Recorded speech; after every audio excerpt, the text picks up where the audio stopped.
I should really share my screen before I hit record next time, so there isn't this awkward 30 seconds.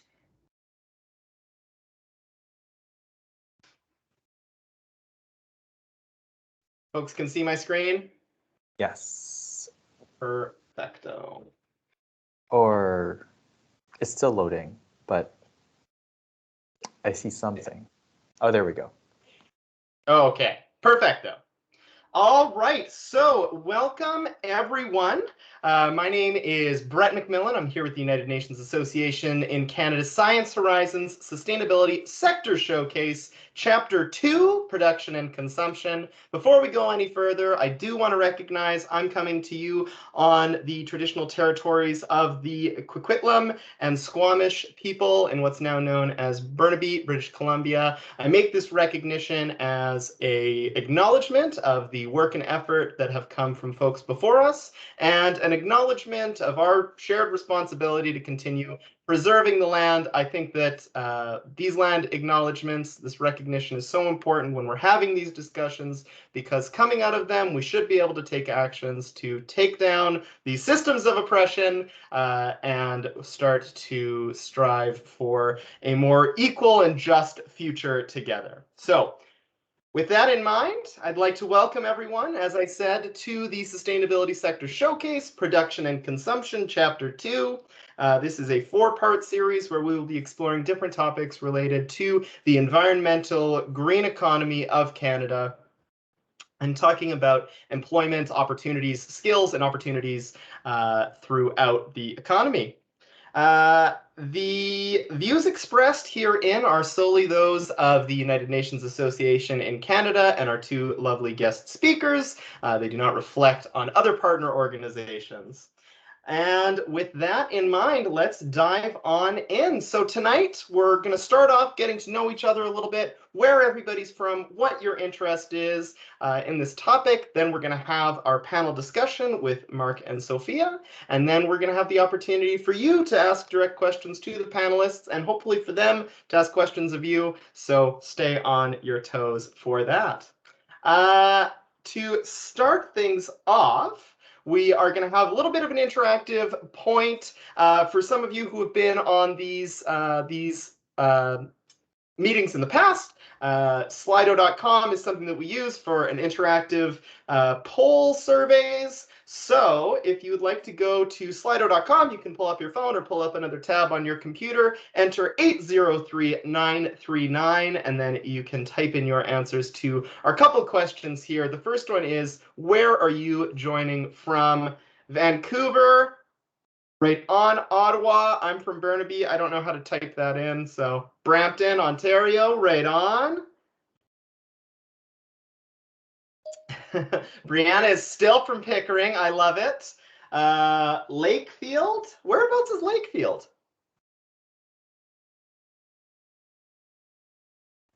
Lakefield is in Ontario, just north of Peterborough.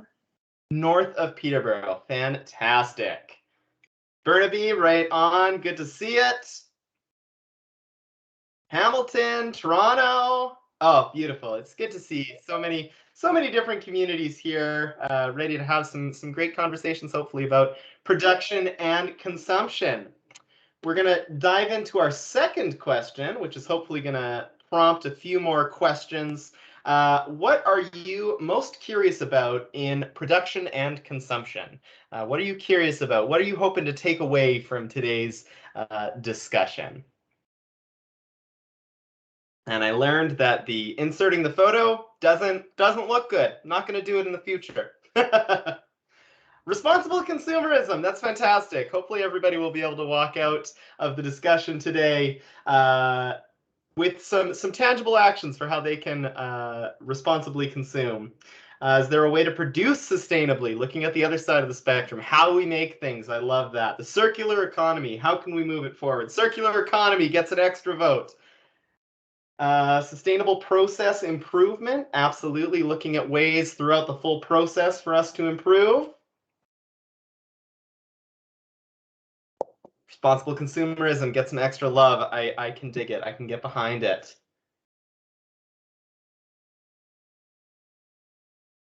Fast fashion's global impacts. I think that's a really great point. The global impacts of these different aspects are really important when we think about beyond borders, beyond our borders. What does fast fashion mean?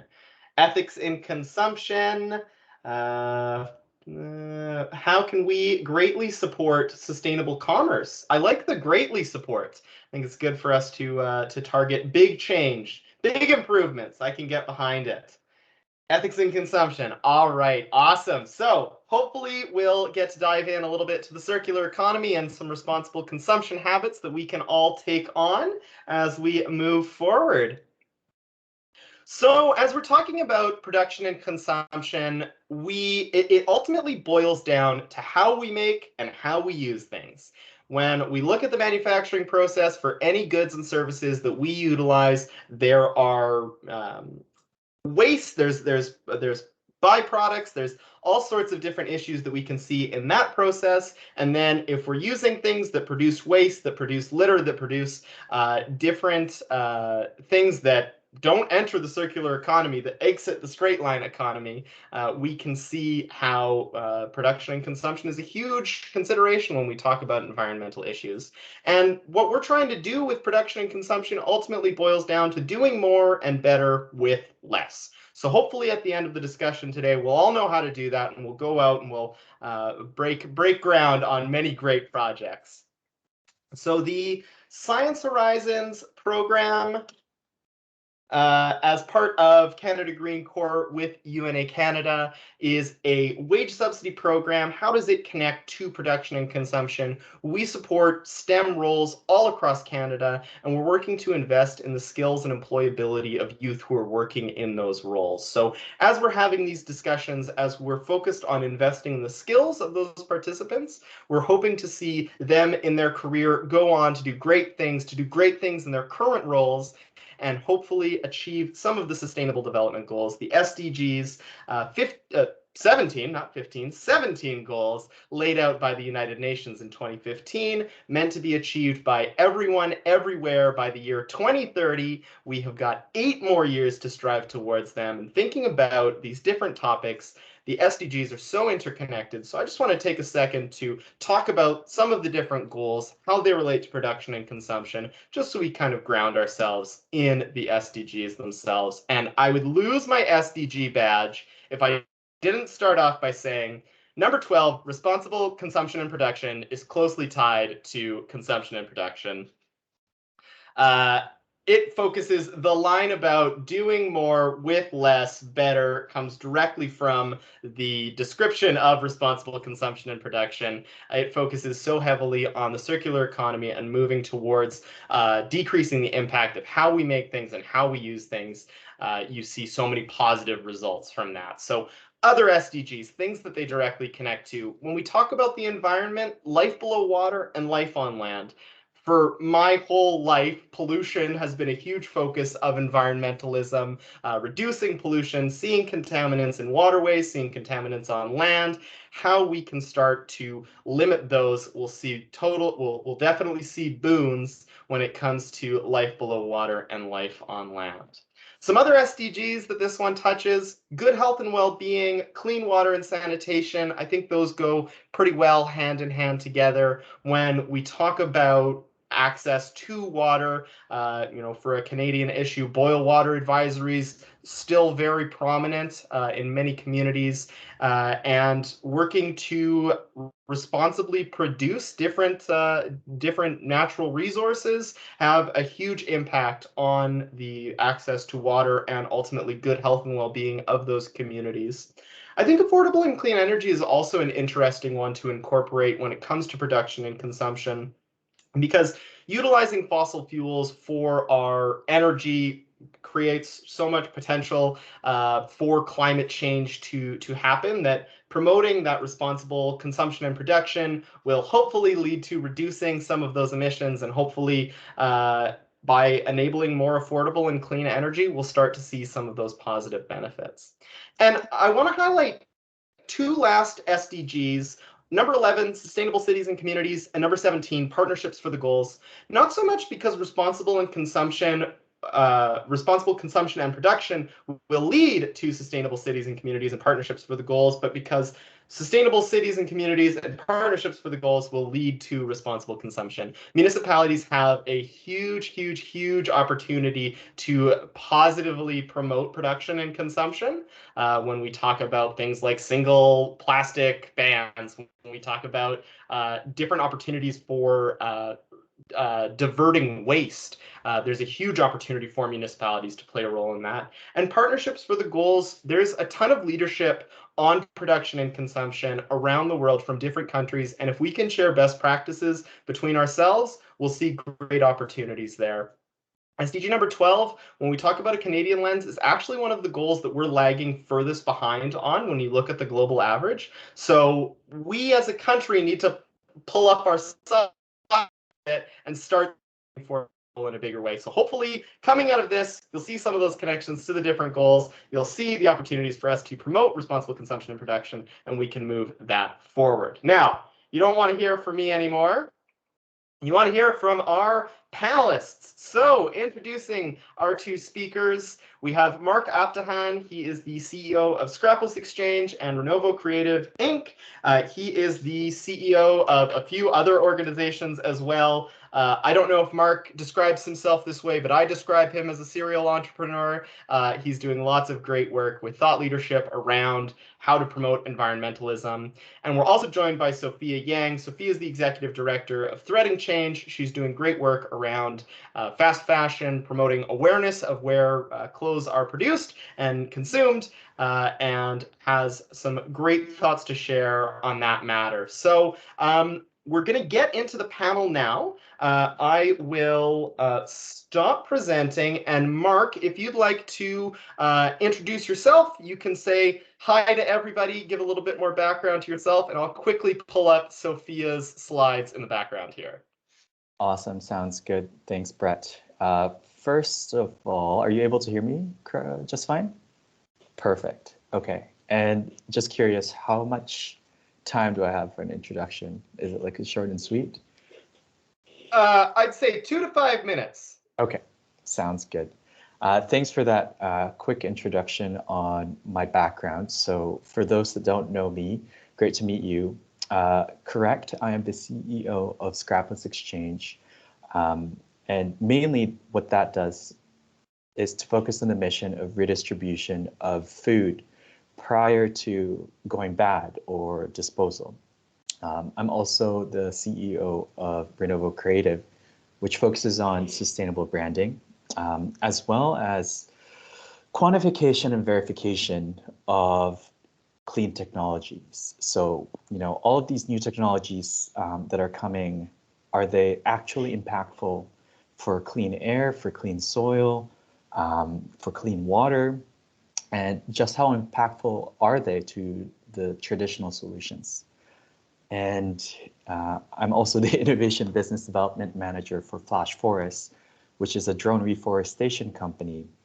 And that, I think a lot about production and consumption there, because largely within the realm of reforestation, a lot of technologies have not evolved. You know, we still use a lot of plastic containers to hold these trees and to transport them. And I'm sure by now you've seen news about 2 billion tree campaigns, or, you know, planting billions of trees to offset carbon. Now you have to think about how to do that sustainably in the manufacturing process. You know, do these nurseries that create these seedlings, how much carbon is actually emitted there for the trucks that transport these trees to remote locations? What sort of impact is that to the environment, and is it worth it? So there's a lot of conversations going through with Innovative Solutions Canada, with Natural Resource Canada, and a few other government bodies to consider what sort of impacts there are for this type of work. And as well, I noticed some folks from Vertical Farms here. So I'm advisor in strategy to Vertical Farms, which is sustainable urban agriculture. So I've really had a chance to think about consumption and production in a holistic sense, just based on the involvement that I've had with the different organizations. And I posted responsible consumerism in there in your question, Brett, because it's something that I think about personally, as well as, you know, what sort of organizations can I get behind with in order for us to proceed and accomplish these big goals with the SDGs. And finally, is circular economy even feasible? You know, what sort of things can we do, not just as people, you know, individuals, but as groups or countries, organizations. So some things to think about, but I'll leave it there for Sophia to introduce herself. Awesome. Thanks so much, Mark. Yeah, you have so many irons and so many fires. I just love it. Awesome. Okay, so Sophia, I'm going to share my other screen here. Awesome. Thanks, Brett. And Mark and I actually know each other from UBC, so small world. For my introduction, Brett, I think it's okay. I don't need my slides. I can just quickly intro, but if you want to pull them up, no worries. So my name is Sophia Yang. My Chinese name is Yang Yacheng. I use she, her pronouns. And I'm joining you from the traditional, ancestral, unceded territory of the Coast Salish peoples, colonially known as Vancouver. So I went to UBC for natural resources conservation with a focus on global conservation science and policy. But it wasn't until I attended COP25, which is the UN climate change negotiations, that I really realized that our fashion industry was deeply corrupt, and it was really benefiting those at the top level in terms of decision making, and really placing especially women of color and very vulnerable populations at the bottom, which I felt like was not right. The conference I was at in question, it was the 1-year anniversary signing of the UN Sustainable Fashion Charter. And during this meeting, they were doing a presentation talking about how they made great strides in environmental sustainability. You look up on that stage, there was 11 people, and there was only one visible person of color. Everybody else was from America or Europe. And the people up on the stage represented Zara, H&M, Louis Vuitton, Gap, Levi, Puma. So in a sense, them standing up there saying that they have made great strides in environmental emissions reduction in fashion is actually pretty much just someone responsible for all the emissions, spilling a glass of milk and then saying, look what I'm doing, I'm cleaning up the spilled milk, give me a pat on the back. It had the energy of immense greenwashing, corporate interests, you know, within industry subsidies, and it was not ethical in any way, shape, or form. So I thought, gee, there has to be another way to go about this. And I realized that a lot of young people, even before COVID, were already kind of looking to how we can be more sustainable consumers, not only just in fashion, but in the circular economy as a whole. So during the pandemic, when my work hours got reduced a little bit, I started my own not-for-profit organization, Threading Change. Starting off, we were mainly focused on 3 things, which is education and awareness. And we really do believe that education is such a powerful tool for obviously, you know, championing for change, but also helping those realize how they can get out of broken systems that they are encapsulated in. Many times it's not the consumer's fault that they're pushed to consume more. It's because of capitalism and these different trends that are pushing us to consume. Another one is also a global innovation story map, which we profile some of the most ethical brands around the world. We have a pretty robust scoring criteria, which ranges from scoring them on commitments to sustainability, ethical practices, you know, upholding equity, diversity, inclusion, take back programs, and also fair pay and equitable labor and fair working conditions. And we've managed to turn some of those relationships with the story map and those brands into different clients within consulting. And the last project we're doing is our research and policy work, which are helping different brands align their mission, their values to the UN SDGs, see how they can align to UN 2030, doing SDG integration work, equity, you know, youth consulting, and also anti-racism consulting within their supply chains and also their value chain. And pretty much Threading Change Consultancy was born from a nonprofit idea to now being more of a consultancy. So we're following more of a social enterprise model so we can really fund our operations. Because like many youth-led organizations, specifically one that are mainly BIPOC, QT BIPOC plus women-led, we had great challenges in securing grants, because even in the grant fundraising system, that is not always there to benefit you. So we're very, very thankful for Science Horizons and UNAC for supporting our employment programs and offering such great pathways for some of our volunteers to later turn to staff, which is fantastic.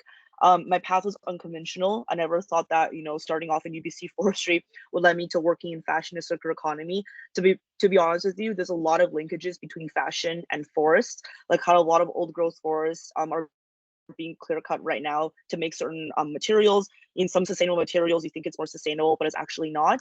And it's funny because similar to Mark, I also have another job that's similar to the urban greening side. I work as a urban greening project manager at Princess Trust Canada, where I'm leading their urban greening program. So it's looking at how we can provide employment opportunities and pathways for young people that traditionally have faced barriers to employment, specifically in the sustainability sector, relating to conservation science, climate change research, and also urban greening, so tree planting. And it's been really interesting to blend these two worlds. And when I'm not doing those things, I'm a techno DJ, so that's how I relax and zen out. I do really believe that music and creativity is a huge asset to a lot of these different conversations. Sometimes when you talk about SDGs integration and emissions reduction and carbon offsets and carbon sequestration, you lose people. But then when you talk about a really great musician or someone you have in common with in terms of like, the last concert you went to before COVID, that kind of opens door for more better discussion. I'm someone that really utilizes my different assets and toes in different communities to fuel my activism. And I'm thankful that 13 Change is taking that approach as we help more brands become more circular, sustainable, and ethical. That's a bit about me. Fantastic. Sophia, I did not know that you're a DJ, so I will certainly keep that in mind for future parties. Fantastic. So thank you, Mark and Sophia, both for lovely introductions. It's great to see the different aspects of your work and lives and how they kind of intersect with environmentalism. And thinking about production and consumption, there are certainly many opportunities that exist within the sector. It's so broad and so large.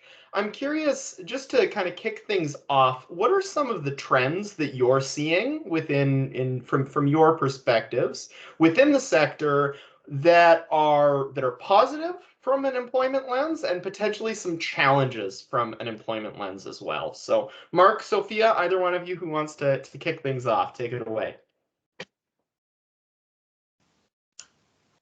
Okay. So in terms of trends that I'm seeing, whether it be good for employment or some challenges, I mean, the most obvious one I would say is the supply chain, with regards to COVID, with regards to just mainly the various restrictions, and that has ultimately led to trends in how we could do better in the supply chain. So I'm noticing a lot of jobs, or at least the necessity to improve the global, I guess the global market.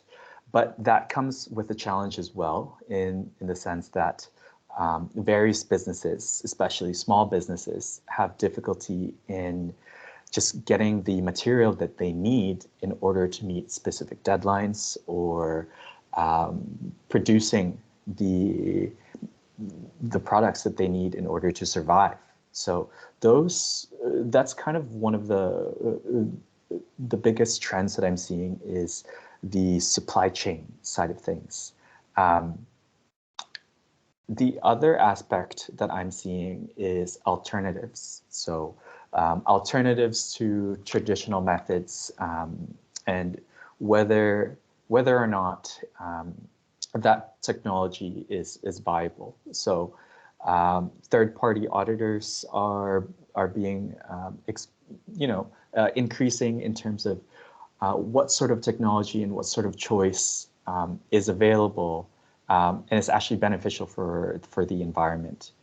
And what I've found from that is it can be, but many times it's not. And oftentimes you kind of require that conversation.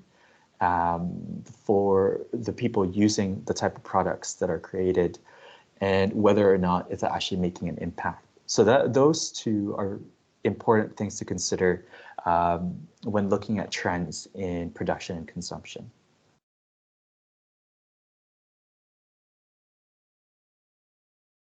Awesome. Sophia, I'm curious to hear some of your thoughts.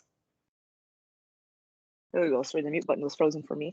Yeah, I think Mark did a great job summarizing some of the key takeaways I was going to share as well. I would say in terms of the fashion industry, obviously there was huge disruption to the supply chain initially because a lot of the production was focused in China, and now disrupted global supply chains. But I think what trends that we're seeing is that on the consumer side, more folks are realizing the perils of fast fashion, and more people are realizing the importance of a hug, seeing your family and friends, and not so much building consumerism, because those now become trivial things when a hug, something that was so simple, is now something sometimes hard to get. That being said, we're seeing a lot of brands move towards more sustainable practices or more circularity, but a lot of this is really just industry opportunity for greenwashing. I cannot tell you how many times I roll my eyes when I see H&M come out with a conscious collection. They had a conscious collection that was in collaboration with PETA, which is very interesting, featuring animal safe products, and yet there was like fake mohair and they were posing with different animals, and I thought, I wonder who did the marketing for that. And lots of other instances as well. For example, the Uyghur population in northeastern China are mostly people of Muslim faith, and a lot of them currently are enslaved. It's one of the largest examples of modern day slavery, and they're in that region right now to farm for organic cotton, and there's not any transparency into where the material is coming from. And a lot of brands such as Zara, Nike, Adidas, and H&M are using materials from that region.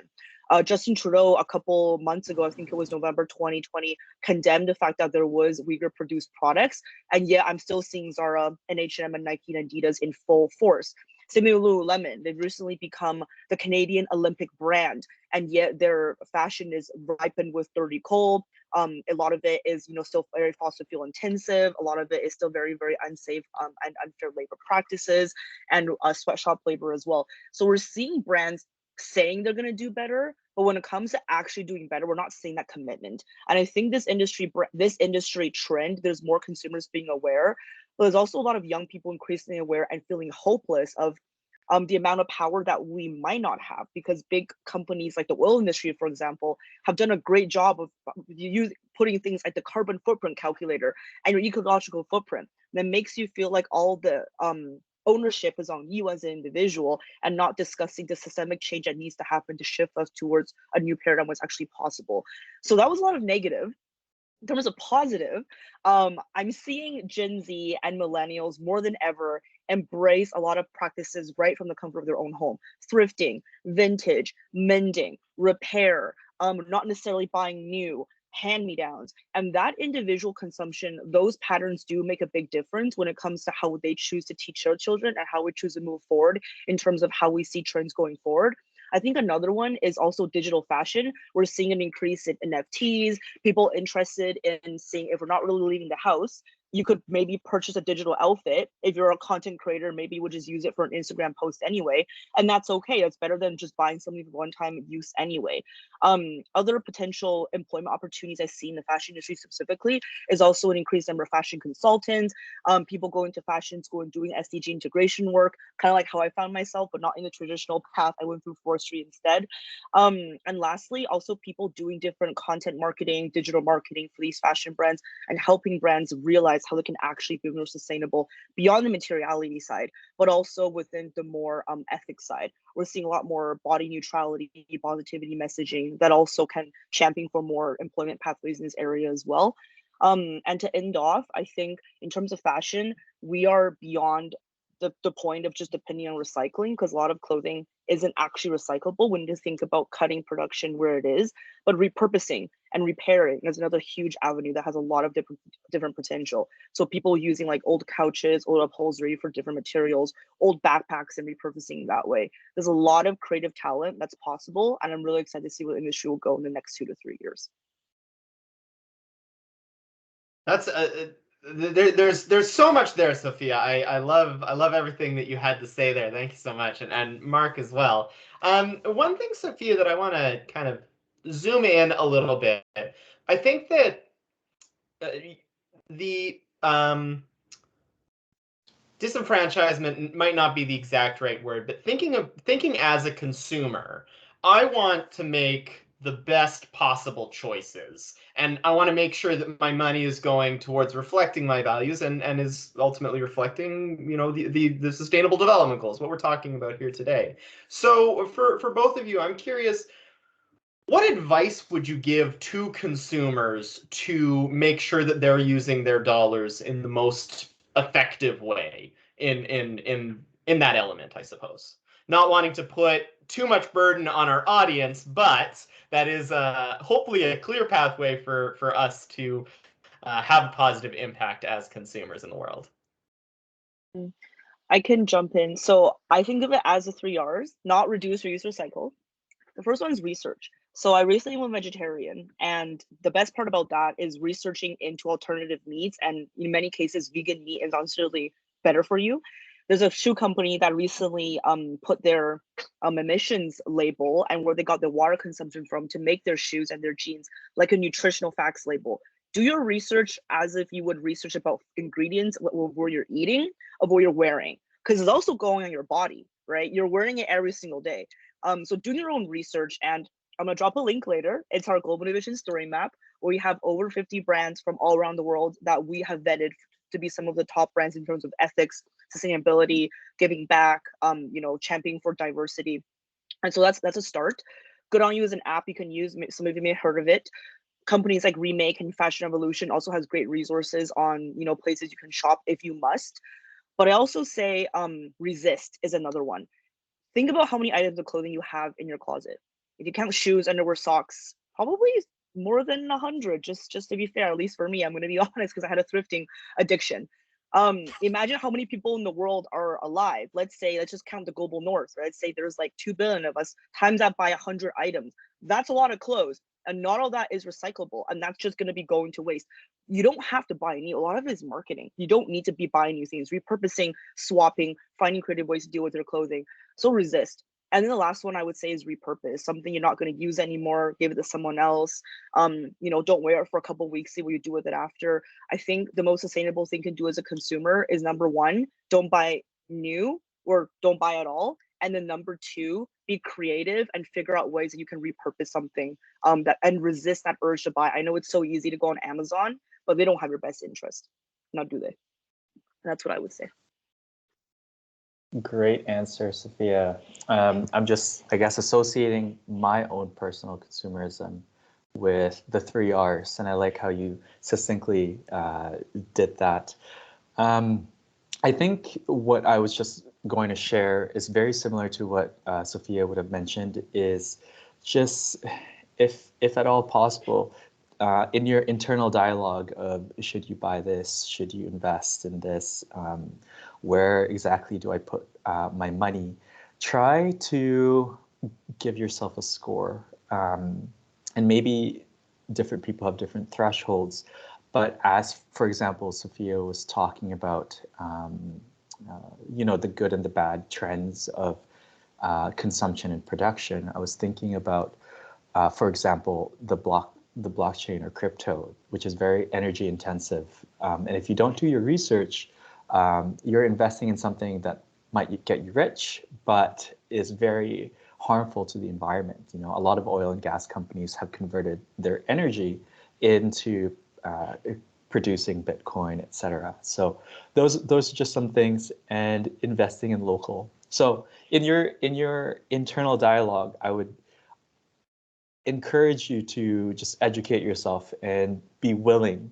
So similar to what I think the research aspect of Sophia's answer is the education piece. Try and know as much as you can. And then the resist piece is, I guess I would just add on to that, be willing to listen and be willing to change. I'm making efforts myself to go vegan, and I'm not doing a very good job, but I've drastically reduced my meat intake. And I think the push is there. And I really think just be willing to listen and change is where I would encourage everyone to do. And lastly, if you don't know what to put your time and effort and money in, chances are there are other organizations that have done so. Maybe it's Salmon Safe, maybe it's Be Safe, maybe similar to what Sophia's organization does. They have vetted these organizations, and those organizations are ideally organizations that you should support because they've had third-party people look into them, look into their numbers, and safely can say that they're willing to move ahead. So the 1%, if I remember correctly, is 1% for the planet. There's Brands for Better, which is a local organization in Vancouver. There's just a lot of different organizations that you can pay mind to let the vetting and decision making do it for you if it's difficult and overwhelming. Amazing. So I've been trying to frantically write down all the specific apps and organizations and websites that you've been recommending so that I can follow up to everybody with an email. So hopefully it will be easier for you to consume all of the different things that you can use to make your consumption better. So shifting gears just a little bit, for folks who want to get employed or are seeking employment in the consumption and production spheres in Canada, Sophia, Mark, what skills and opportunities do you think are really essential for ensuring that the workforce is equipped to start striving for the circular economy that we're after? I can start. When I seek potential volunteers, employees, friends, I tend to look at their passion and drive in the topic. And what I find is folks that are very passionate about a specific subject, they know so much about it that regardless of their education or even their work experience, they're able to do the job well. So that's the first thing that I look for. And then the secondary are just, if I'm looking for something very specific, for example, if you need to fly a drone, I look for that. But the second aspect is how long-term can I work with you in the sense that how open to feedback and coachability are you? So these are more soft skills, but I definitely think these are skills that are important when you're building a team and a product together.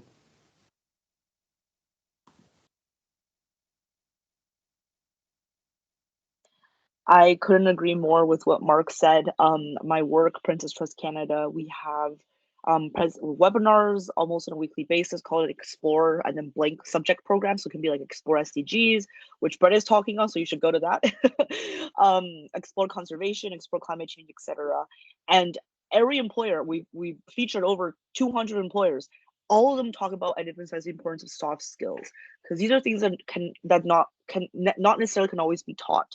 So, motivation, drive, work ethic, respect, whereas things like Excel or budgeting, that can be taught and you can learn that. I think in terms of circular economy, something that I look for when I'm hiring, and by the way, Threading Change is currently undergoing a lot of hiring for volunteer and paid positions. So I'll drop that in the chat if anyone's interested. Science Horizons funding 2 of them. Shout out.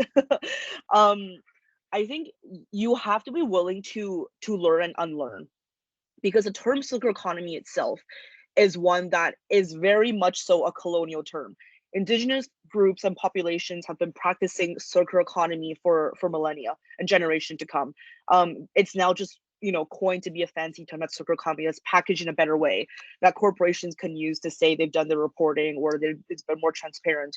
In reality, this is something that's been around for eons, and it's important that we recognize that.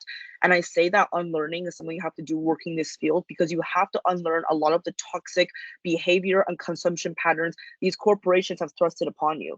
And you have to be willing to not only be able to be a champion for circular economy and educate about that, but also paying close special attention to the equity considerations within this field.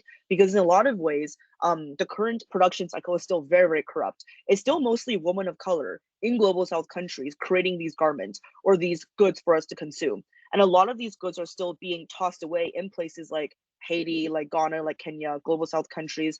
So it's a circular economy in the worst way. You're having modern slavery labor from those places, and then it's a dumping ground later in those countries. We have a lot of learning and unlearning to do. I feel like I'm being very dark today, but another aspect of that I think is really important in terms of employability is also, I think, the initiative and drive to kind of think outside the box. Sustainability is a buzzword right now. Before, people were all advising on, different materials. Maybe they were advising on what is going to make you the most money. They were advising on how you can yield the biggest return on investment, because that's what investors are looking for. If you were telling someone, let's spend all this time on research and development funding to look into mushroom leather, a couple of years ago, they might tell you, you're crazy. Like, why would we do that when we can get a way better return on investment by looking to something completely different? Because there was no interest to pursue different materials in fashion, because you could make cheap clothing with polyester and cotton, and that's what people wanted. Those industry disruptors that saw the potential in more circular materials beyond just the sustainability side, but also in offering better quality clothing for people, is really what you want to be championing for. So I think this ability to be innovative, to think outside the box, to be not afraid to ask questions and be really inquisitive is really, really important in every industry. But I really think in a place like the fashion industry, where we've been using the same ways of mechanization and looms and clothes making for centuries, right? We're still using, these different spindles on these, threads on these spindles and weaving clothing. It's not really machines making the clothing. It's a lot of times it's women and people making the clothing. We've been doing this for hundreds of years. There is some innovation coming forward, and there needs to be disruptors in this field to do that. And I'm really excited that a lot of young people I've met in Canada who are doing that. They're all young people, which is great. That was a long-winded answer, but if you have any questions, feel free to reach out. I love so much of what you had to say. The learning and unlearning aspect, Sophia, just such a great piece to highlight. And yeah, reflecting on the systems of oppression that exist around these topics, especially in a more global context. So relevant, so good to highlight. So thank you very much for that. Thank you, Mark, as well. I'm going to ask one more question of our fantastic panelists, and then we are going to hop into the breakout. So you'll get to pick Sophia and Mark's brains in a little bit smaller setting. So the final question that I have is, Sophia, Mark, if you could ask every participant on this event to take one action to promote sustainable production and consumption, what action would it be? And I told Sophia I was going to ask her this question. I did not tell Mark, so Mark is on the hot seat with this. I can go first. For me, I think follow the 3 R's, or the 5 R's, if you will: research, resist, repurpose / repair / reuse. There's a lot of tidbits in that relate to ethical consumption, but I think on the production side, industry is driven by trends. People consume less, they'll notice these things. And I used to be of the mindset, oh, like, if I'm not buying those things, somebody else will. Well, actually, for the first time ever, because of COVID, we're seeing consumer trends leaning towards more sustainable practices. And not even just because we're more aware, but it's also because, like I said before, we're driven to now not cherish material things as much, because something like a simple hug became trivial, right? So I think taking a hold of that and using this opportunity to really understand and conduct your own research on what you have and was what you want. Is that a want or is that a need? Probably for most of it in the global north, I don't want to generalize, but at least for myself, I think it's a want. And I think conducting your research and taking pictures of clothes in your closet, seeing what you have, what you don't have, and then treat yourself as like a mechanism to reward yourself once every couple of months is much better than doing something when you're bored. So I think really practicing the 5 R's in everything that you do can be applied to the food you eat, the clothes you wear, your transportation mode, the things you choose to consume, because diet is really not just what you eat, but also what you consume, right? In terms of like electronics and everything else. I think it's important that we're raising awareness about all the things that were coming to us. And like I said before, learning and unlearning. There's a lot of work to do, but I think we're on a good path coming out of the pandemic. I definitely will keep it short and sweet, but I definitely think, you know, with the conversations that we're having, I want us to not be discouraged, have that drive, and also get involved in whatever capacity that you can. So if that is volunteering your time or applying to a position that speaks to your values, or even just looking at, you know, different charities that you can get involved with. Just get involved in whatever capacity. And there are, I feel, a lot of buzzwords nowadays. Like Sabat mentioned in the chat, sustainability has become such a buzzword, and it's hard to siphon through the greenwashing that we're now involved with as the norm. But I think there's some intuition inside each and every one of us. You know, that we're all pretty eco-minded, I think, especially taking time out of our evenings to chat about this information. But I definitely think we have that internal compass, and take advantage of that when you're listening to something or when you're getting involved in whatever aspect, because chances are whatever that internal compass is telling you is correct. So keep that in mind when getting involved in the different organizations that that you can get involved with. Awesome. Thank you so much, Mark and Sophia. You've shared so many great thoughts already. I'm really excited for these breakouts. I'm going to stop recording now. So I'm going to hit the stop recording button. It's going to record for a few more minutes because